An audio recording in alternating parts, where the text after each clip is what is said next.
For me, Karoo has been the absolute MVP of the Alabaster arc. That he is just the best. He's done so much for Vivi and the Straw Hats and Alabaster in general so far. Everything that's been asked of him, he's done. You know, whether it was taking a letter all the way from the port town to the king in order to address him about Crocodile and all that sort of stuff, or when the rebel army nearly stomped all over Vivi, jumping in front of her to protect her and then getting destroyed himself pretty much. And now in this episode, running through a battlefield, essentially getting shot with a stray bullet and still carrying on running in order to get Vivi closer to Shaka.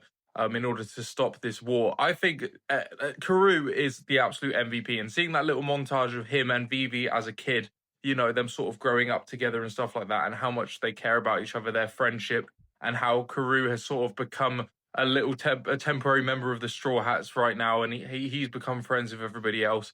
I just think it's the best. But Karoo, for me, like I said, has been the MVP. Along with Sanji, I think they've been the two most quintessential parts of the Alabaster arc going well so far for the Straw Hats in terms of, you know, it's not going perfect. The war has started and Luffy was defeated by Crocodile, but the reason they're still going is because of Karoo and Sanji. If it wasn't for Sanji, you know, the Straw Hats would still be locked up in Crocodile's cell, and if it wasn't for Karoo, that letter would have never got to the king. You know, Vivi wouldn't have never even got.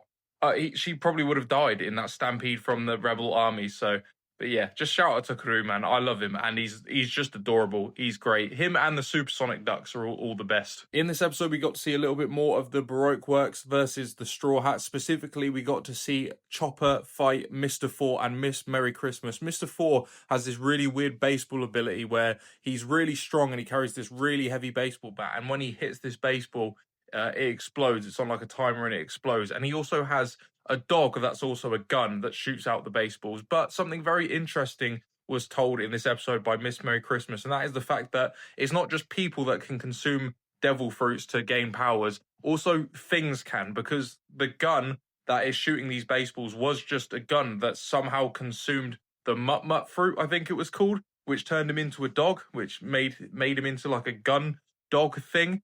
Which, I mean, just it exponentially increases the possibilities of devil fruit. Like, that little detail, I don't know exactly how, again, the gun consumed the devil fruit, but that's just super interesting. The world of One Piece continues to expand and get more and more intriguing to me, I swear. Like, what's going to happen next? Like, a tree's going to eat the fruit, and it's going to turn into the fucking, I don't know, the bell tree. I don't know what I'm talking about.